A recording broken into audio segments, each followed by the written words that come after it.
So the way I see it is what I believe to be two disputed territories. One's called Gaza and one's called West Bank. And the funny thing is that these two governments historically haven't gotten along either. And it goes back to what we've hinted on, we've talked about, is that, what Golda said about, the Arabs are not at all friendly with each other. Constant, stubborn tribalism between what was originally tribes, now are kingdoms and nation states, and in this case, disputed territories. They cannot get along with each other. And I remember watching Gaddafi in the Arab League, and he was very fired up. I thought he was a character, obviously. Gaddafi? Yeah, he was a superstar, man. He was very camp, and very over the top. And I always liked his Tarantino-like female bodyguards with the stilettos. And he was a showman, completely deranged at the end of the day. Yeah. Again, he had his, I don't think he was completely stupid, but he became more loony as time went on. But he was absolutely enraged as to why Syria has better relations with Iran and China than it does with Saudi, than with UAE, than with Qatar. Yeah. And again, I think this Arab League is so fragmented. There's such mistrust, there's such dislike amongst what were once tribes, that I think this is why they haven't been able to organize a successful military operation against Israel, be it the war in 48, be it the Six-Day War, except even the Yom Kippur War, although that really did mess with Israel. They really weren't expecting that attack, and that Golda Meir was... forgive my ignorance. Who was it that was going to create the Pan-Arab League with a universal currency in order to... Who was it that... Gaddafi was Gaddafi, wasn't it? And Clinton and Obama sorted that. Yeah. Yeah. I think that was one key reason why...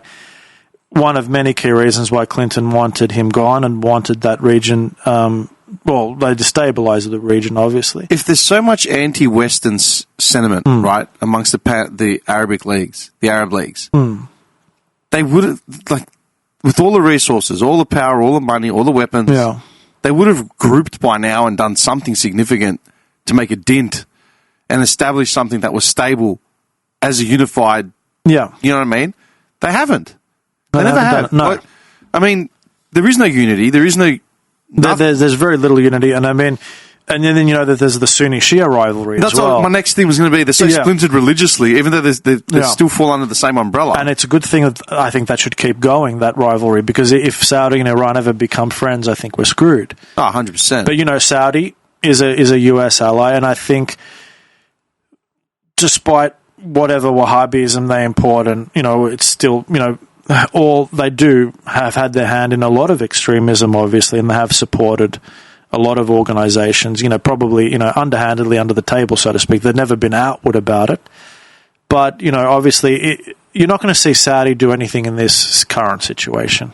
I think the groups you have to keep your eye on here is Iran, number one, because I think all roads lead back to Iran with all these groups that have, as we said, Hamas, Hezbollah, and the Houthis.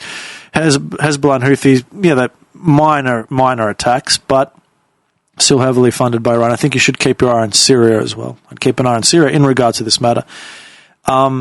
Any Arab League state that hasn't signed a peace deal with Israel or isn't a big US ally, let's say, I think they're the ones we've got to keep our eye on. What's the solution, do you reckon, ultimately? This is the thing. I don't really have one right now. And it's okay not to have one. Well, exactly. I'm not going to pretend that I've got one. I have heard, there was one idea that was put on the table that, Egypt should maybe, cut off a portion of the Sinai or, and take in the Arabs there and then house them there temporarily until Gaza can be rebuilt. But they had 20 years to rebuild Gaza and they did nothing with it. Well, then we have the issue of Hamas. Hamas have got to go. So it would be a new government, so to speak, that would come in, that is really there for their people to build a workable, livable society. That's one suggestion I've heard. Easier said than done, obviously. But what are we going to do with all these people in this tiny territory? They have to go somewhere, even if it is temporary. while Gaza gets rebuilt. But where are they going to go? Where are we going to put them? Why is it that people can just overlook the fact that Hamas has got hostages, and they literally launched a terrorist attack on innocent civilians? If this didn't happen, if they didn't launch that attack, we wouldn't be talking about this right now.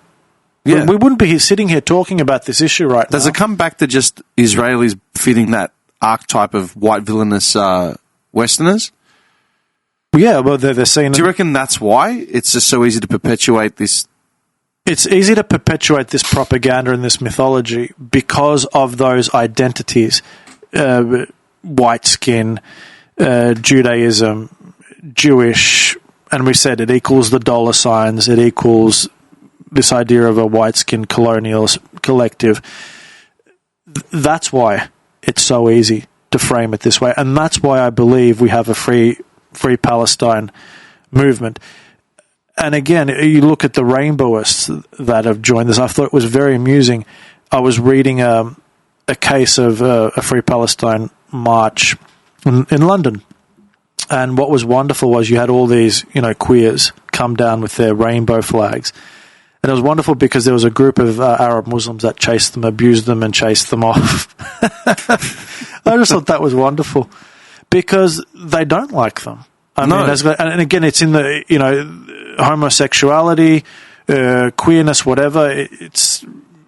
And I got into a debate with a person not that long ago, a Muslim that was quite devout, that said to me, "Well, there's nothing in Islam that talks about the persecution of gays." I go, "Yes, there is." He goes, No, there's nothing in the Quran." And isn't that interesting? They'll tell you there's nothing in the Quran, but they will ignore the Hadith. Yeah. And the Hadith is a very important document. So it's the words and commands of Muhammad. In Christianity, in the New Testament, it's 2 in 1. The Word of God and the Word of Jesus in the one book. But in Islam, you've got these 2 separate books. But as any good Muslim knows, if it's not in the Quran, you must check the Hadith, because it could be in the Hadith. And we know that the Hadith is very important, in particular to the Sunni world. There's 2 hadiths that are particularly reliable, and it does talk about not only persecuting them, but condemning them, but violently persecuting them, killing them. So you bring that up, and they're like, "Oh, but that Muhammad didn't really say that, or he didn't. That's not. It's always not reliable, or it's always Muhammad didn't say it." According to Islamic clerics, these 2 hadiths are the 2 most reliable, and it's in there. You can argue with me that Muhammad may or may not have said that. I'm not going to argue with it, but that's not important. The important fact is these are the doctrines that we have to go on. So you could also say to me, well, maybe Jesus didn't say this. I don't know. But all I do know is that we have the New Testament with his words and commands. And if we are going to analyze the religion, that's all we have to go on. So it's the same thing with the doctrines of Islam. It's the same thing with the Torah. We must go with what's written. And that's another thing that annoys me, is when people say, we've talked about Islamic ideology in regards to Jews, in regards to acquiring land with the aim of the caliphate state. And you talk about this, you talk about the motivation of all these things that are found in the religion, and you often just get that lame brain, sidestepping response, well, what you're talking about isn't represented in most Muslims. Well, what does that have to do with anything? We're talking about what is in the religion. The peaceful majority are irrelevant. And in many ways, even the extremist collective are also irrelevant in this particular argument, because we're looking at what's written. We're analysing the doctrinal ideology of this religion or these religions. Don't start talking to me about all the innocent, peace-loving people, because it's an attempt to deviate from the analysis of the religious ideology. And it doesn't matter if the majority of Muslims, and they are, the majority of Muslims are peaceful people. But that has nothing to do with what is in this dogmatic, ideological material that's written. And the same thing in Christianity, the same thing in Judaism. Any religion, if we're going to analyze the religion, we have to analyze its doctrines. We can't just pull people in and say, well, the majority of people don't support what you're talking about. I love finding religious hypocrisy. Yeah. It's my favorite thing to do, right? Arguing with the fashionably devout about their own dogmas and their own beliefs, and then literally just sidestepping the cherry picking, right? My favorite thing. You all right? Yeah, butter. Cool. Well done. Thank you. Dipsas. Dipsal. It's honestly one of my favorite pastimes. Bring it up because the casually religious aren't even aware of their own dogma, right? And they go by whatever they have in front of them and whatever fits their model of at the current time. This is the problem with like the Hamas situation, right? Rooted like Hamas is a terrorist organization steeped in Islam and fundamentalist Islam, right? In every sense of the word, it's not moderate, it's not casual, it's not. Well, like I always say, there's no such thing as moderate or extreme Islam.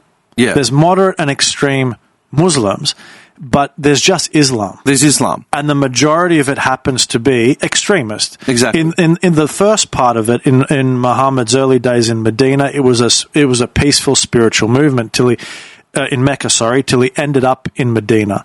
So with Islam, it's very chronological. You have to read the Quran and the Hadith and from start to finish and look at it from Muhammad's journey from Mecca, his hijrah, immigration, to Medina onwards. So yeah, there's a portion of the beginning that is peaceful and then the larger majority of it is not. And this is where I come in, right? Yeah.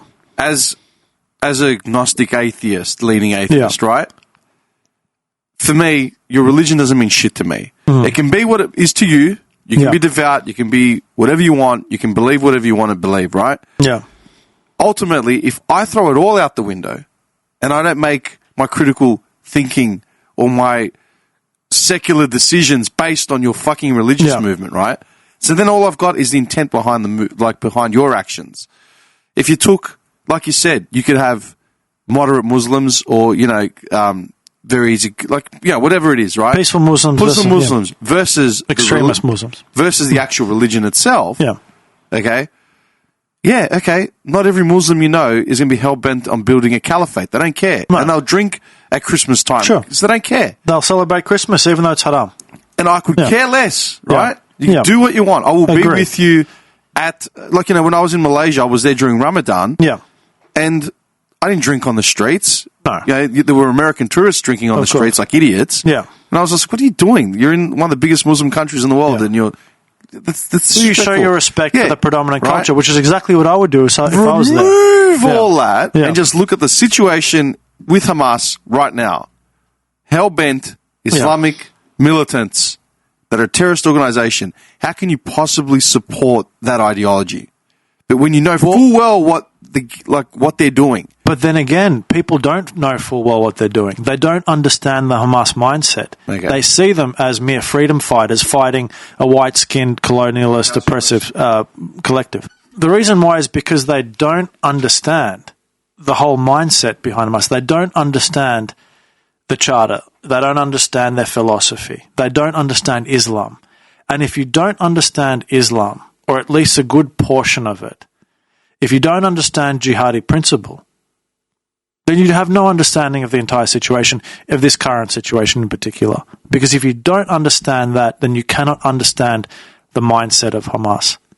Therefore, there is no understanding of the situation. Therefore, you have no idea about context and motivation. I think it's important to point out at this point that I have no dog in this fight regarding the religious elements. I think they're both ridiculous, either side. As in Judaism versus Islam. Yeah, it doesn't. I'm not comparing the religions. No. As in, this is something that we've done. When we've talked about studying the religion in itself and the doctrine and the extremism and the fundamental principles. Yeah. Like I said, I love finding religious hypocrisy. I love it. Right. Yeah. You tell anyone that follows an Abrahamic religion, it's like you can't eat shellfish. What are you talking about? You shouldn't be wearing mixed fabrics. Like there's 100 different laws that no one follows. Yeah. From either side of the fence, right? Either they're archaic, have no relevance, people feel they're not important. Well, you're either following the fucking religion to the letter or you're not, right? That's why I'm not making this conversation. Yeah. I'm not making this conversation about comparing Judeo-Christian religions to Islam. I'm not doing that at all. No. Being a secularist, put them all out the window, I could care less. We're just talking about understanding Islam and in context, the way Hamas is actually orchestrated. So therefore, its use. You have to understand Islam, and I think you need to understand Muhammad, his journey, because it's relevant to the journeys and the mindset of these Islamic extremist organizations. Like I said, it doesn't matter whether it's ISIS or Hamas or Al-Shabaab or Boko Haram or Al-Qaeda. They all pretty much follow the same standard. They might have slight cultural differences between the two of them, but they're following Muhammad in his, we'll say, in his Medina narrative, not his Mecca narrative, because if they were following him in his Mecca narrative, at that time Mo was talking, a lot of peaceful things, and he was trying to get the Christians and the Judaics and the atheists to join his newfound religion, but he was saying a lot of things to be palatable, towards them. But we must understand it, the religion itself, as much as we can, because then we're going to understand the motivation of Hamas and all these organizations. I think Westerners, in general, are pretty bad at this. They don't understand. And I think they've been sold a lie as part of this activist movement that these guys are just freedom fighters that are battling oppression. So you have heard people say, well, in regards to this attack, I've heard people say, well, what do you expect? They've been oppressed. So what do you expect? There's a lot more going on than that. And I agree these people that's another thing. Free Palestine. It's a slogan. It's a strategic slogan. Because the slogan doesn't tell you from what or from whom. So I'm constantly asking people, okay, who do they need freedom from? Because in my mind, we look at, West Bank and Gaza. They need freedom from Hamas. I mean, Arabs in Gaza need freedom from Hamas. Yeah. Arabs in West Bank could do with freedom from the PA, and as I said, I definitely agree with the idea of Israel pulling back those settlements. I'm not saying Israel is a completely innocent government. I'm not saying they're an innocent country. I'm saying that they're not. I don't think they're the bad guy or the big bad guy in this situation, as they're made out to be. What would you do to increase awareness in regards to everything we've said, right? Yeah. I can't wait to actually put this up and just have it again, like a page in history as a reference point. I'm curious to hear what your listeners have to say about it. Yeah. I've had people that have listened, have specifically commented on the first one that we did about it. Touched on some of the history. Yeah, and they said you couldn't have worded it any more concisely and more clear.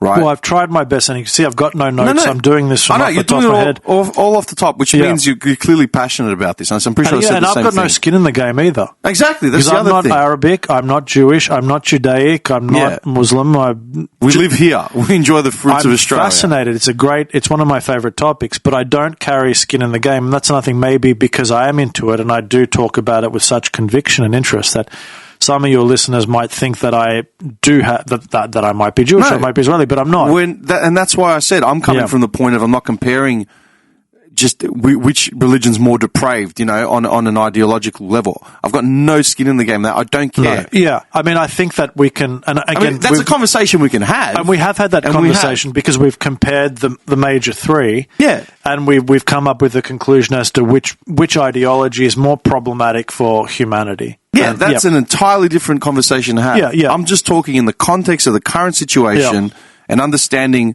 the motive and the intent. We must understand motive and intent of Hamas, just like we have to understand why, and I think it's very clear why Israel went in. They weren't going in there 2 months ago, or 3 months ago, or 5 months ago and targeting Hamas bases. They went in to get hostages and retaliate for the atrocity. Exactly. But as I say, without a pretty strong understanding of Islam and Islamic jihadi principles, there's no understanding of the situation. But I keep emphasizing this to Westerners because, like I said, it's so hard for them to get their heads around this whole idea of the investment in life after death. That is a key thing that you must understand because this world, this Islamic world, as I said, sees life on this earth as worthless. Yeah. That is key to understanding why they set up their bases next to all these different segments of infrastructure. I did hear, I think there was a Cop church, maybe it was the last one in Gaza, because there's barely any Christians. They've either been forced into conversion or slaughtered over time. There's a tiny minority left. And the Cop church got blown up. And Egypt went nuts. Well, why did the Cop church get blown up? Hamas had its bases next to it. They don't care about their own people. They don't care about their own mosques even in this scenario. Do you think they're going to care about a Coptic? The fact that you can use children as human shields, man. Oh, again, this is another thing with children. They keep saying, X amount of thousands of children are dead. But these are figures that come from Hamas. But, okay, I want a breakdown of these so-called children because we know they use child soldiers. We know they use teenagers, in particular, from, little kids, 10-year-olds, even all the way up to 17-year-olds. Yeah. How many of these children dead are child soldiers? I mean, that's just one thing that it's not narrowed down. And I'd like to know how many of these, children are child soldiers that have died, as opposed to just, babies, infants, little kids. It's amazing that now we're talking about child soldiers. I'm just thinking of the second you say child soldiers, I think of Northern Africa and all the countries in dispute and constant civil wars that use child soldiers. Sudan and Somalia and Mauritania, yeah. And I think of Nazi Germany as the last line, and I thought of the psychological, just the impact that it had, for soldiers from the West coming in and seeing children with military, you can't shoot, but at the same time they're there to kill you. And exactly, now we as Westerners see child soldiers, we don't get it. We don't understand how the adults could allow, these children, but again, martyred. They're going to be martyred for the cause. They live to die.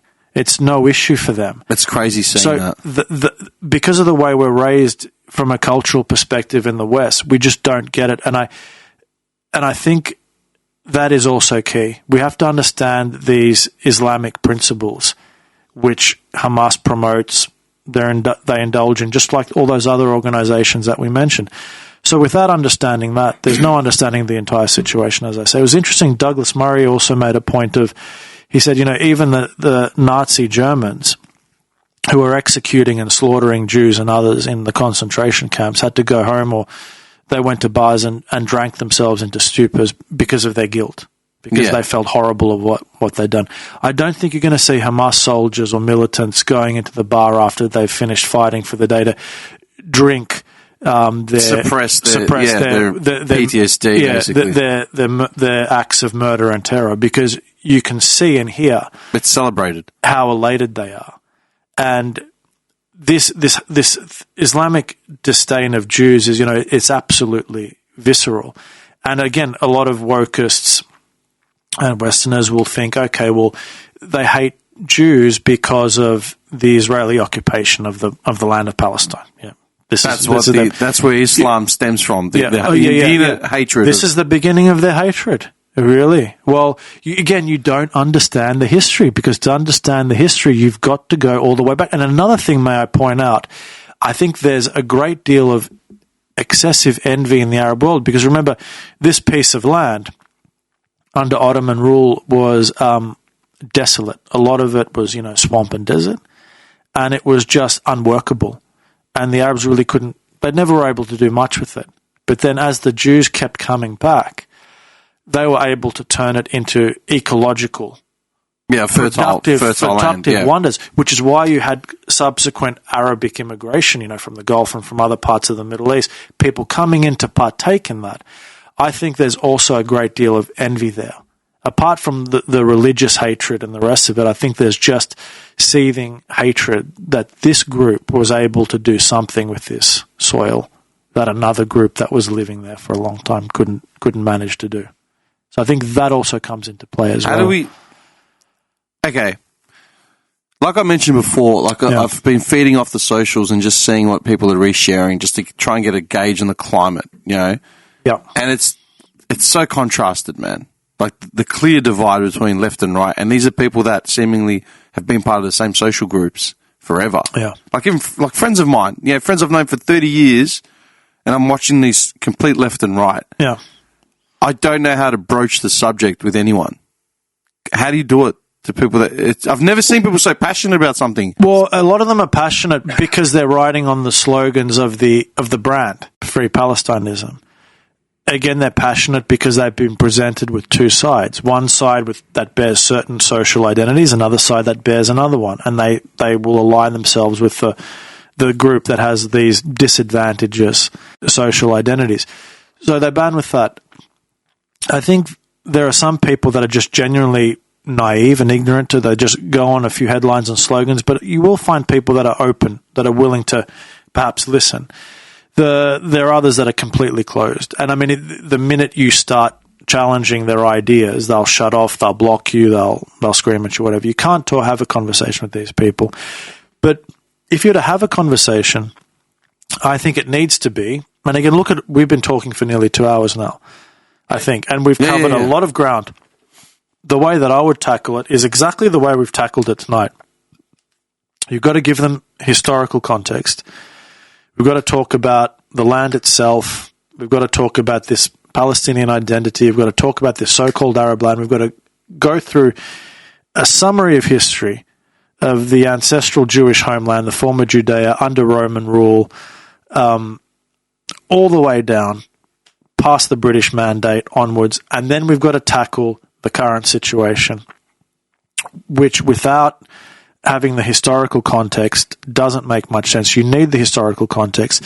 And then when we're talking about this organization as Hamas, as I said, we've got to understand Islam. We've got to understand Islamic jihadi principle, because it is the main component of their drive, and it makes up a big part of their objective. So that's how I think people will get a better understanding. But it's not easy. Yeah, I don't see it happening anytime soon. No, and I don't know how we've been talking for 2 hours about this.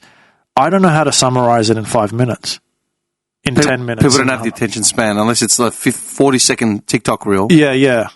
Which we need the time to discuss it, you see. We need the time to discuss it. But I've spoken to countless people, as I said, who get a lot of their information from TikTok, who get their information from the headlines, the slogans, the buzzwords. But they really can't tell you anything about what's going on, apart from a few videos, strategic videos that they've seen. And I was just speaking to someone the other day who said, they said, I just believe the Palestinians want peace, and they've never been given a chance. Interesting, she didn't say that the Israelis or the Jews want peace as well, it's just the Palestinians that want peace. And she said they've never been given a chance. Never been given a chance. Is that so? Well, we've discussed every single partition plan that's been put on the table. They've been left alone since 2005. Yeah, they've been given billions of dollars in aid money over time to set up workable, livable societies that their governments have never bothered to do. I don't believe you can say Palestinians, Arabs in Gaza or West Bank, have nothing to do with Hamas or nothing to do with the Palestinian Authority, the PA in West Bank. Don't believe that claim is possible. I believe there's significant support. You cannot completely separate them at all. That makes no sense.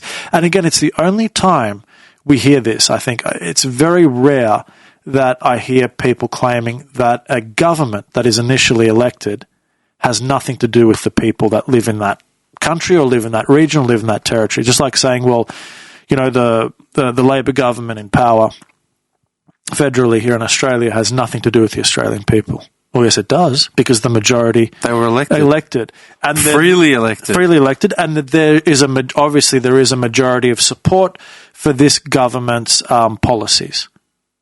So why is it any different in Gaza? Why?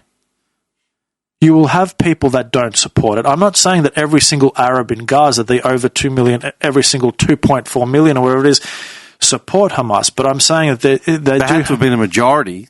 They have to have been a majority, and they will still have a lot of support. And that's the other thing is, let's say if Egypt were to take, we'll use the example of the one suggestion that has been put on the table. It's not terrible, but let's say Egypt took in millions of Arabs from Gaza.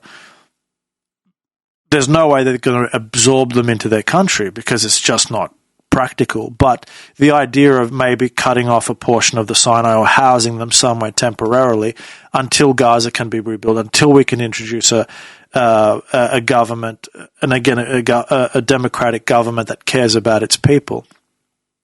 Okay, put them there temporarily, fine. But then the other idea is how can you tell the difference between your peaceful Arab Gaza that doesn't support Hamas versus the ones that? Do you know how do you separate that? So even if you were to take this solution beyond this idea of having a temporary housing situation in a border part of Egypt, if you were to start dispersing them around the world as refugees, if they're going to neighbouring countries, then they become economic migrants if they go beyond the next door safe havens. You have people that have been living in this dreadful territory since 48 that have been brainwashed into believing that the reason why they are in this state is Israel. Children have been brought up to hate Jews. I mean, we don't want these people in our societies. We don't want people that have these mentalities, this high level religious extremism, this hatred, this system of brainwashing. I mean, how do you even begin to separate which ones have this issue and which ones? I mean, it's a very daunting task. I think another indicator of stuff like that is the fact that Arab countries historically don't need a lot of push in order to topple their own governments if they're not happy. Oh no, revolutions happen. Oh yeah, they don't fuck around the way we do here. No. Everyone talked about Dictator Dan. Dictator Dan got re-elected. He did, didn't he? Yeah. You know what I mean? Yeah. Majority, yeah. And it was interesting, I don't know if you heard about this, but Pakistan is forcing 2 million Afghani refugees out of its country. No, I didn't know that. Kicking them back into Afghanistan. Where's the outcry for that? Now, imagine if a European country outwardly, and some of them have, and they don't hear the end of it, if they said, okay, well, we want to remove all these illegal, a combination of illegal Islamic economic migrants and the economic migrants that were enforced into this continent en masse onto these countries that had no need or want for them. Okay, let's say Greece or Italy or France or said, okay, well, we want to remove it. You wouldn't hear the end of it. So somehow it's not okay for Europe to want to remove illegal and enforced Islamic economic immigration, which is incompatible. But it's okay for Pakistan to remove 2 million Afghani refugees and send them back to where they came from. There's not an outcry about that at all. Yet it's the same thing. So again, you do have that double standard. It's as if the Western world, and Europe in particular, has to suffer all of this. And why do they have to suffer all this? They're going to talk about colonialist history. Inevitably, they're going to talk about European colonialism. Well, not all European powers were colonialists. A lot of them were, yes. The British, the French, the Spanish, the Portuguese, the Dutch, the Belgians, the Germans, the Italians, a lot of empires. But again, it is actually a lot of there's a lot of them. There's a lot of them. Yeah, leading nations, yeah. The leading nations. But at the same time, the conversation with these people ends there. The nations of Europe deserve this mass multicultural flooding of incompatible immigration because of their colonial history. All right. So in that case, why aren't we flooding China with it? Why aren't we flooding Japan with it? Why aren't we flooding Turkey with it? Why aren't we flooding the Arab states with it? They've all been colonialists. All of them. Yeah. So that's what enrages me to no end. And what I admire about the East, be it China, Japan, Turkey, the Arab states, is they're very proud of who they are. They're not doubtful of their cultures, their way of life. So they push it, and they push it hard, and they make no apology.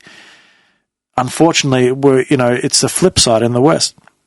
Full of doubt, full of guilt. Apologists. Yeah, full of shame.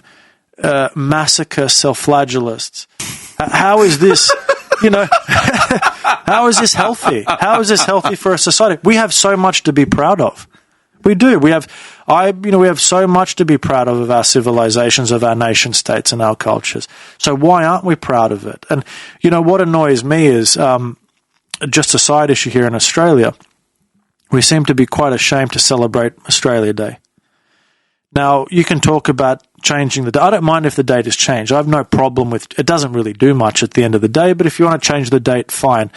But at the end of the day, what I'm seeing in schools is a resistance to have a day of celebrating our nation state and our culture. They don't want to do that because they're ashamed of it.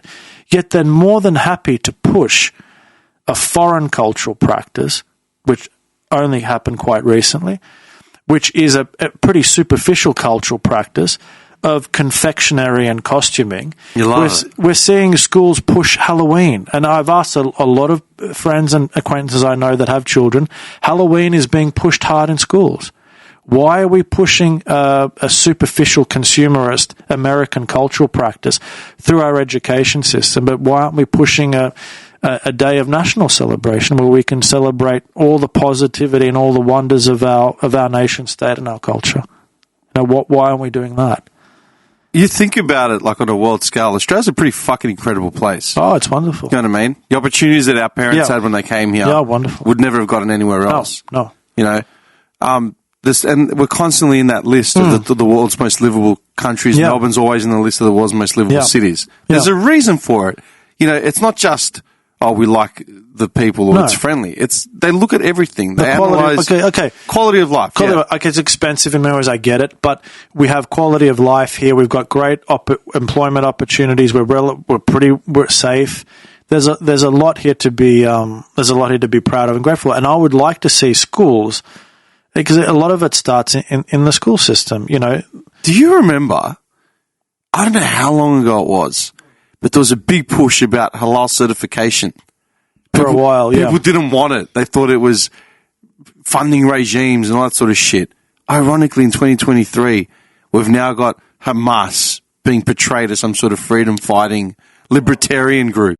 How is that possible? That's the shame of... Jesus. Again, I blame the wokist. I blame the wokist ideology and movement for that, because Free Palestineism is a branch of that. It's a brand extension of that big umbrella, and they framed it in a particular way where these two identities or these two collectives come into play. As I said, with those identities, and the people have been told, support this and go against this for this and this reason, and the people are eating it up. As we said before, this is the new religion in the West. Sorry, I know I jumped across from where you were going. You were talking about nationalism in Australia. Well, yeah, there was that point of it, but I just wanted to make that point that I find, because that recently came up and I found that astounding, but it was interesting because I was having a conversation with someone about rainbowism. And you know that I'm not a fan of rainbowism and the tenets of rainbowism. Many of the things I reject. And this person said to me, well, why don't you focus on an ideology that is more harmful, that does a lot of damage to people? And I knew what they were going to say. I knew what they were going to say. But I said, well, tell me, such as what? Do tell. Do tell. And the person said, well, what about neo-Nazism? I thought, again with the neo-Nazis, these people are obsessed with neo-Nazism. Not that I think that they know much about it, but they're obsessed with it because it's the constant go-to. And I said, neo-Nazism is not a threat to our society, but rainbowism is a threat to our society. And then this person said, how is it? I said, okay, well, when neo-Nazism loses its title as a tiny, tiny, tiny fringe group with no power whatsoever, I'll focus on them. When they start influencing law and public policy, when they infest themselves into practically all the important segments of our society and start subverting their ideology into it, healthcare, education, political parties, corporate, women's sports, because that's what rainbowism has done. So don't tell me that neo-Nazism is a threat to our society. Rainbowism is a threat to our society because they've got a grip on all those areas that I've mentioned. They've infiltrated, they've subverted, and in a large part they're getting their way for the most part. Rainbow's ideology is a threat to our society. Neo-Nazism is a dangerous ideology, but they're fringe. They're represented by I'm not saying that it's not a danger. Of course it is. Yeah. But the question posed to me was, why don't you focus on something that is more harmful to our society? What I'm saying is that there is no harm to our society with neo. It doesn't have any power. It's got no grip on anything. Yeah. It did have a grip in Europe at one point, yes. In Germany, we know that. Of course, in that situation, yes. I'm not saying that rainbowism and Nazism are equivalents in terms of their outcomes or in terms of their charters and their dogma. But contextually, if you're going to argue which ideology is more toxic in 2023, in the West, Yeah, one's got its Australia, claws all over. One is literally represented in government, one isn't. Yeah, and then I heard, I think it was you that sent me the article about how there was a certain rainbow group that wanted a voice to Parliament board. I go, why do they? They're already in. They haven't been beyond. They don't need a board advising. They've already basically inserted themselves because into a all friend these of mine things. who happens to be gay, Yeah, turned around and said, "We've already fucking represented in Parliament. What more do they want?" You're severely represented, and these organisations have got a stranglehold on all those segments that we've mentioned. So there's no need for such a board. They're beyond a board, as far as I'm concerned. It's fucking exhausting. Yeah. I don't know how it's going to be interesting when I put this one up, because I don't like you said, I don't like the fact that people are saying, oh, they just want peace. We need a ceasefire. Who wants peace? Oh, yeah. Palestinians just want peace. And Israelis don't. Yeah, and we need a ceasefire. It's like, well, in the ceasefire, does Hamas release all the hostages immediately? And does Hamas put their weapons down? That's what I'm saying. Do they dismantle all their rockets? What are the terms of the ceasefire? Yeah. Does Iran descale nuclear? That's why I loved seeing, Kate Blanchett. How she tosses her hair back. Yeah. What was the thing? You sent me the article and I just laughed. Yeah. I laughed too. Because these Hollywood types. You can just see her cocking her head back and throwing her head back. She always loves presenting herself as this down to earth.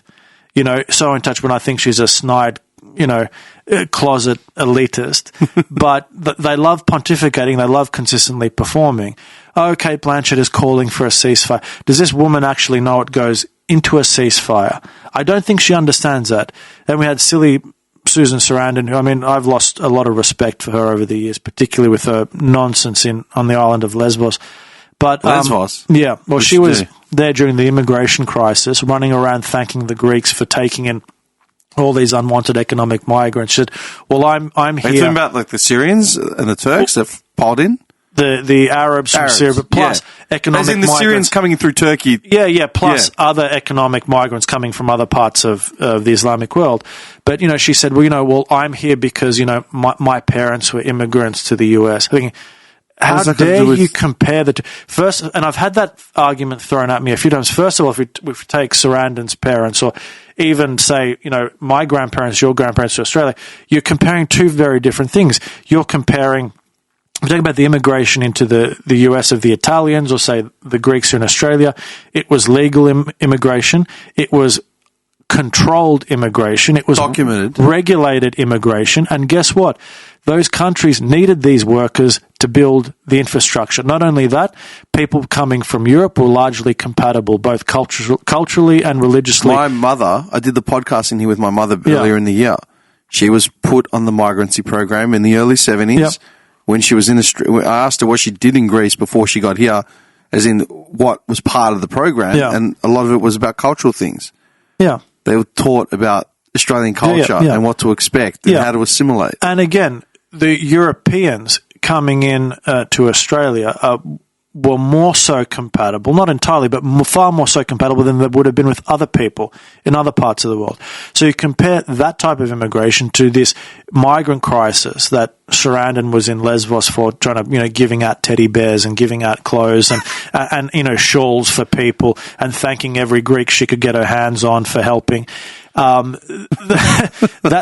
immigration was in many parts was illegal, because you have a lot of illegal immigrants that entered. You had mass levels of immigration and multiculturalism, mass copious levels, completely unregulated, unvetted, fast rates of speed, people carrying incompatible religious and cultural components, and these immigrants were not needed or wanted. So for the large part, there wasn't enough work for them to go around. They'll take far more from the social services system than they'll ever pay back in tax. They brought with them a lot of religious and cultural incompatibilities. These countries can't handle this intake. How is that comparable to Sarandon's parents immigrating from Italy to the US, or our grandparents immigrating from Greece? It's completely different, and I really despise that comparison. There's no comparison. There's really no comparison whatsoever. So, Silly Sarandon's gone on the P trail as well. Silly Blanchett is calling for a ceasefire. I don't think that woman has any idea about what actually goes in. But she's a UN goodwill ambassador. We've got to stop celebrities being UN goodwill ambassadors, because all they like to do is getting on stage or getting their microphone and performing and, oh, I want peace, oh, I want a ceasefire, I want this and that. We all want peace. The mass majority of us do. It's blatantly obvious, and I don't think it makes a very interesting discussion, at the end of the day. People say, oh, I just want peace. And even if they talk about the topic, they'll spend 5 minutes or so just talking about how I don't like seeing innocent people being killed and we want peace. Great. That's obvious. But it doesn't make a very interesting conversation or analysis. You're not really telling me anything interesting. So it's just, it's the most bleedingly obvious thing to say. And if that's all you've got to say about this matter, you're really not saying much at all. I know that, using your social networks and all that sort of stuff, you have these discussions at length. Yeah. You've always done that. Yeah. Like, you're not even a provocateur, you're just raising a discussion. Yeah. Right, to understand. Yeah. I'm not being provocative about this topic at all. One thing that I'll give you credit for, which is something I do as well, is you want to hear the other side of the argument, or just a different side of the argument, so you can compare all. I listen? Yeah, you do listen, 100%. Yeah, I listen to the counter arguments. I just have no sympathy with them. There's a difference. And actually listen beyond just being waiting for your turn to speak. Yeah, no, I don't believe in just waiting for my turn to speak. No. You must listen and you must engage. It just so happens that every single argument put on the table in regards to this matter just doesn't hold any water. Have you found that in your social groups, they've been surprised with the reaction to Palestine and what's going on? To the Gaza issue? Yeah, I mean, just in your discussions that you've had with, like, friends, people you know. No, I think they're pretty predictable because I know them I know these people so well. I don't think anyone has surprised me on this. Has it boiled over to the point of being blocked? People? Not with friends. Yeah? Not with friends. Though there could be a few people out there that I know that I'm friends with that this topic won't get brought up. Just purely just to avoid any. Because we don't want. Do you know what I mean? Like, we've spoken about it before. We're on opposite sides of the fence. I won't bring it up. If they push for it, I might have something to say, but otherwise I stay away from that topic because I know not to discuss it because there's just no point. The thing is with you, like, I trust your, because it's not even your opinion. You present facts and then you present your opinion based on facts. Yeah. I know I trust you to be someone that does research. Yeah, and I've spent a lot of time researching. And that's why I brought you on, because I know you're passionate about this and I can take what you're saying. The only thing is I'm just thinking about all the people that share shit on my social media. I've kept quiet. I haven't shared anything. I'm the same with you. I have not said a single thing publicly. I've said what I've said on the podcast, and it's up to the individual to listen to it if they want to hear it. The only time I haven't discussed this privately is here. Yeah. I'm not discussing it on social media. I'm staying away from it. Or I do read what other people write, and I'm astounded by a lot of the things that people say. Sometimes almost gobsmacked by the rubbish that people have to say, but just the lack of information. That's what's scary to me. How can you be so quick to retweet a video about dead babies or something with some statistic about how many kids have been killed in Gaza? Yeah. Did you see the statistic about how many suicide vests were handed out to half these you know what I mean? Like, it makes, what I'm saying is that people are so quick to reshare shit without doing any independent reading on anything. But they're just getting the facts, and this is the facts. Well, it's unfortunate. I think it's an unfortunate way of how our society is run now. People they're not going on information. They're going on memes. They're going on slogans. But that's what I'm saying. Yeah. I'd be fucked to bring someone in here to debate you on everything you just said, right? We could fact check every single thing you said, and I want to hear the counter argument to it. Well, I'd like to hear a counter. I'd like to hear a good. I want to hear. I want to hear a counter argument. Have you heard a good counter argument to date? No. And I mean, I've listened, I even, watched some videos of Hitchens, and you know how much of a fan I am of Hitchens. Yeah. I've seen some old footage of him discussing this issue, and I don't think he delved into it as well as he should have. There are things that he's saying that I don't agree with. No, I haven't heard any valid counter arguments. I haven't really had a good oppositional discussion with someone about it, simply because, as I say, they don't understand Islam. They don't understand Islamic jihadi principles. They don't understand Islamic ideologies. They don't understand the history of this region. And when I say to them, well, before the 60s, there was no such thing as a Palestinian identity. Why is it then that every document, every piece of evidence refers to these people as Arabs, and all of a sudden magically they become Palestinian in the 60s? Rebirthed. Yeah, rebirth. Why is that? Explain that to me. Why these partition plans were called the Arab-Jewish partition plans? Why all these documents talk about Arabs, Arabs, Arabs, Arabs?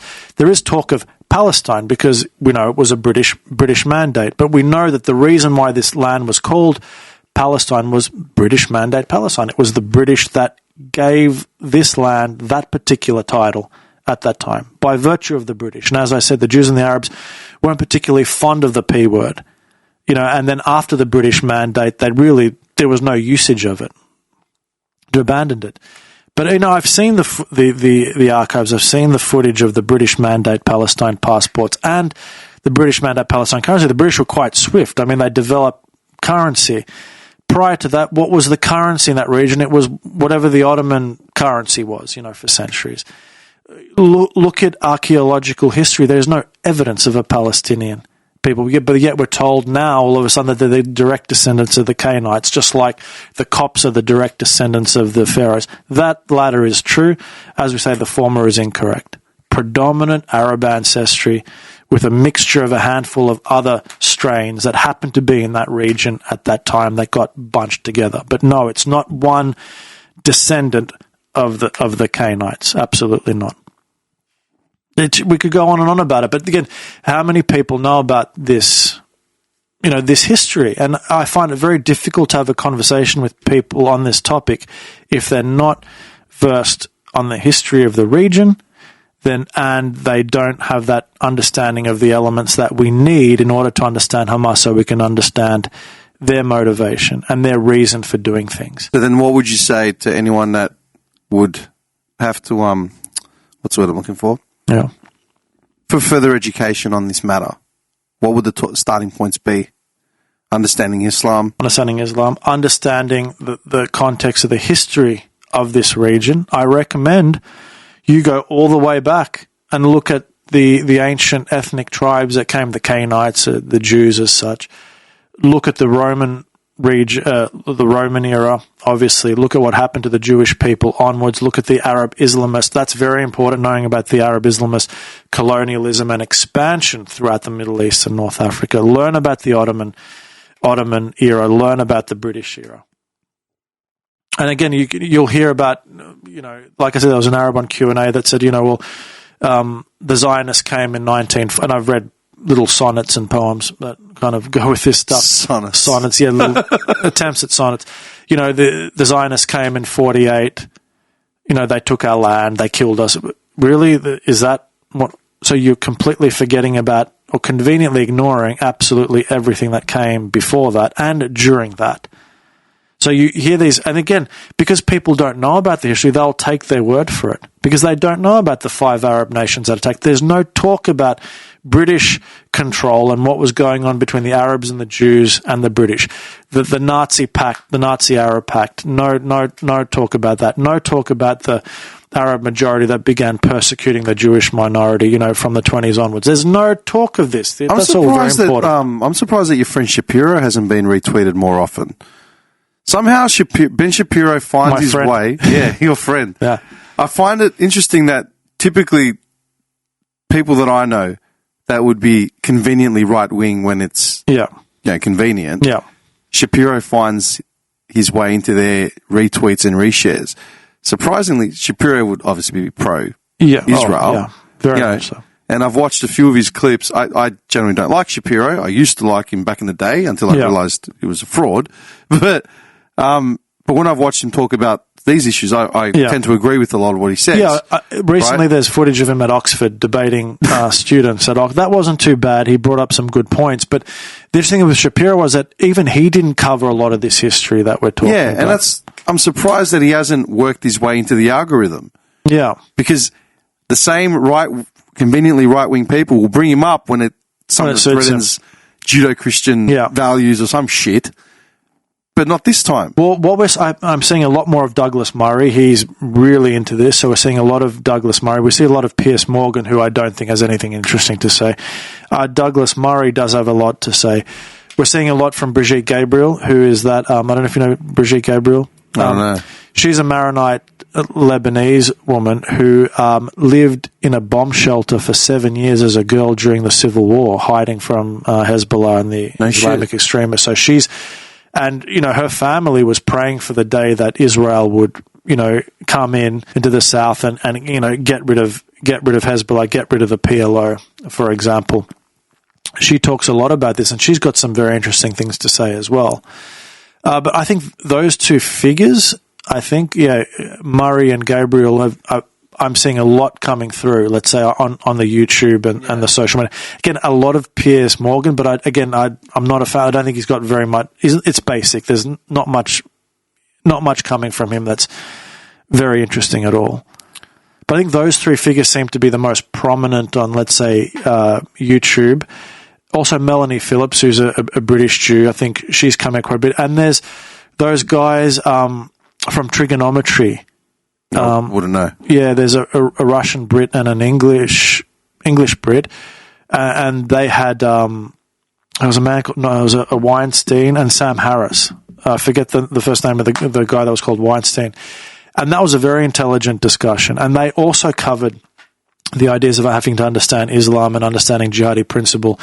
Weinstein said some things I agreed with and some things I didn't. I was more in agreement with Sam Harris, who I think is very intelligent.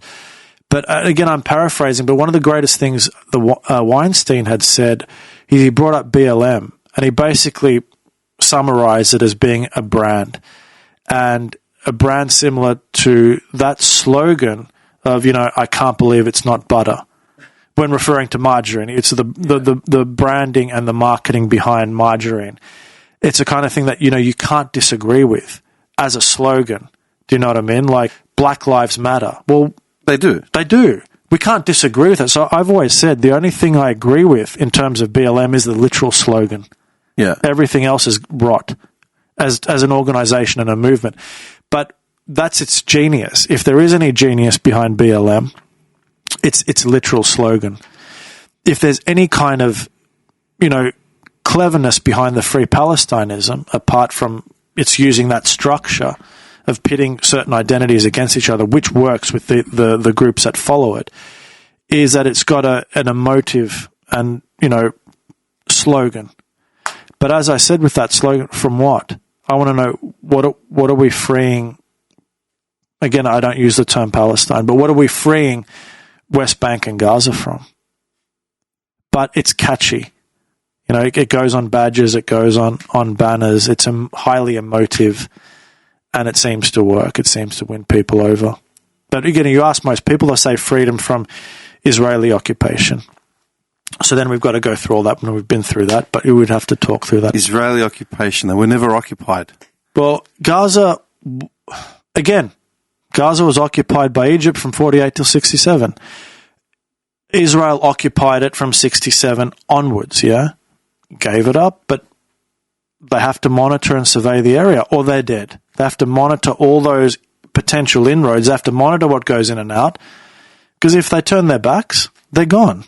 It's an impossible situation, but it's amazing just the contrast within the right wing is the conveniently right wing and then supporting something like Hamas. Yeah. I don't know. I think that's the biggest thing for me, because I'm afraid to say anything, because you don't want to be called. Like I said, I have no dog in this fight. No, same. And I can take all your religious ideology and throw it out the window because it means nothing to me. Ultimately, I'm talking about human rights. I'm seeing one terrorist organization committing atrocities. I'm seeing the other defending itself.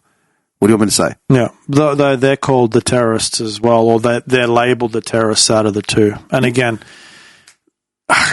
this claim that they're deliberately targeting the press and women and children is just it's gobsmackingly awful. But as we've determined, and it is very obvious from the evidence and that they're targeting those Hamas bases, but we know why the civilians, that so many are dying. We know the strategy behind it, but a lot of people don't. As I said, if you can't understand Hamas, their mindset and their strategy and what they and how they use our particular values against us, that's also strategy in order to win sympathy and favor, and it's working. My goodness, I've never seen protests for the P cause to such magnitude. It doesn't surprise me because, as I said, it's just another brand extension of wokeism at the end of the day.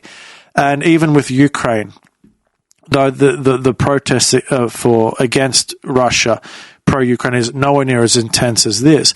But, we had the Ukrainian matter we had Russia going into Ukraine in 2014, no movement. We had Russia invading Georgia in 2008, no movement then either. We talked about there no being a movement for the Syrian casualties of war, for the Yemen casualties of war. And I don't think it's just because, TikTok wasn't a thing back then or whatever. I think it's more, we've discussed why it's worked now, but if social media had propelled this I stand with Ukraine, then it's really exploded with FPism, is what we'll call it. How long do you reckon this is going to go for? Oh, dear, I don't know. Maybe this was the tipping point. I mean, I think maybe we've gotten to a certain point where, who knows what's going to happen. I really have no idea. No idea. How do you feel? I've enjoyed the discussion. Do you reckon you got everything out harboring on this issue that would help someone gain some clarity? I think so. What do you think? I think when we had dinner, duck dinner, you were on a roll. Yeah, you were a lot more animated than you are now, and you were speaking with a lot more. You were highly irritated. Yeah, very. You were almost aggressive. Yeah. Like someone this had all come, and that's why I said you got to come on. Yeah, I was irritated because of the atmosphere. Yeah, I figured after 2 weeks you sort of got your thoughts in order, and I knew you'd be able to put together because like I said, you haven't even got a phone out to get notes. We haven't looked anything up. There has been no notes. No, nothing. And that's why I said I trust in your facts and your explanation, because I've said it to you before, you're very articulate and you don't just talk shit for the sake of it. No. I just want to know, do you think you've loaded up this chat with enough information, let's just say that, to help someone gain clarity on the circumstances? I think so. I think what we've fleshed out in terms of historical relevance, and how we've brought that into the current situation, the discussion regarding Islamic ideology, the mindset of Hamas, how all that comes together, all the inaccurate buzzwords that are used, combine all of that with the historical context, then I think we're definitely onto something for people to understand. Like I said to you before, you can claim it all started in 1948, the so-called Nakba, and claim that, the Jews came in, stole land, massacred hundreds and thousands of Arabs, and that's the beginning of that's inaccurate. But there's a whole lot of information that came before that, and then a whole lot of information that occurs during that 1948 incident. But again, you could just lay that simple contention of 1948 Nakba out on the table, and people will believe it. I think the key takeaway, and if we're going to close on this, I think the key takeaway of all this was I wanted you in to give an outline of what the situation is, right? Yeah. In your understanding of blah, blah, blah. Things that most people have overlooked, right? In no part of this chat have we offered a solution or a reaction to what's going on, as in this is what we should be doing. Well, we don't have one. We've alluded to things to consider. Yeah, there was things to consider, like we had the Egyptian border enclave thing that is not a bad idea, because I've always been for this idea of if there's a war in a specific, and it was the same thing in Syria, and I said this, what I wanted to have seen there was not millions and millions of Arab Syrians filtered into Europe. We have an entire Arabic world with immense territories and a great deal of space, and all the compatibilities in the world you could ask for. All the cultural alignment. So, let's just, cut off a portion of a particular Gulf area, let's say, and let's house them there temporarily. We've got the money. The Gulf is absolutely wealthy. They've got the land. Invest in that. And it's their land. Yeah, and then when Syria is rebuilt, and at some point it'll be fine. It's the US and its allies need to assist in rebuilding what they broke. Then they're ready to go back. It's the same thing in Ukraine, and the right thing occurred there, in my opinion. The mass majority of Ukrainian refugees are classified as refugees going to the next safe havens. Where did they go? Latvia, Lithuania, Poland. Next door, neighbors, friendly, a lot of cultural compatibilities. They'll be there temporarily. The mass majority of them will go back eventually. Yeah. Once Ukraine is safe to go back to. Eventually, the mass majority will want to go back. So that's what the Ukrainian example is, exactly what should have happened in Syria. With the Syrian thing, it obviously didn't. So we had one idea, well, it wasn't our idea, it was an idea that someone else had put on the table in regards to temporary refuge in Egypt. I don't think that's a bad idea. Beyond that, I've got no solutions at this point. I can't say for sure.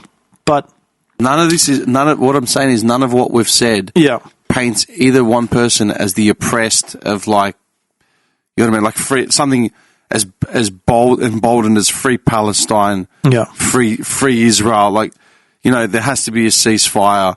It's like, those aren't solutions. Okay, so if there is a ceasefire and everyone puts their guns down, so to speak, then what after that? Because Gaza's probably in a bigger mess than it ever has been. Hamas needs to go. What are we going to do now with all these Arabs in Gaza that don't have housing? The more I think about it, that temporary Egyptian solution is not too bad. I mean, it's right next door. We've got the space that we can do it, let's say in the Sinai, we can set something up. Gaza needs to be, at the end of the day, we're not going to be able to move millions of people in Gaza and put them into another spot, let's say, or with the West Bank. Now, the Donald Trump peace plan was pretty good. I don't know if you read it. I don't know how involved he was in its creation, but it talked about the idea of underpasses and overpasses, under heavy security, of course, but connecting the two territories. They could become one sovereign state. The people that haven't seen sea will be able to see the ocean. Relatives that haven't been able to see each other and be together will be able to do so. They'll be able to innovate. They'll be able to grow. They'll be able to be productive. That was one decent solution, because I said you can't just pick up a whole collective of people and dump them elsewhere. It's just completely impractical. So I always thought that was a good idea. Will that ever get put on the table again? Who knows? But I think, first of all, we've just got to make sure that, you know, once this is over, and I think, yes, eventually the fighting will die off, these millions of people need to go somewhere. Again, the whole thing needs to be rebuilt, more or less. Everything that's been damaged needs to be rebuilt. But maybe this could be a good start for a new government to come in, a democratic government, options that care about these people, and maybe this will be a good start to build a livable, workable society in Gaza. Until that point, the democratic masses of the liberal armies need to understand that Hamas is not a democratic liberal. No. So we need to a new government needs to come in. They need to rebuild. I mean, I know that is easier said than done, but what other option do you have? That's why I don't mind this idea of temporary refuge in a border area near Egypt. So then, for when it is ready, they can easily go back to hopefully a workable and livable society with a government that cares about them, and they can start becoming a productive, workable, livable society, which is what should have happened in the 60s. Thanks, man. Thank you. Yeah, I look forward to actually sharing this. Yeah, and I look forward to hearing the feedback from your listeners. Be good. Thanks, man. Seriously. Thank you, mate. Hold up.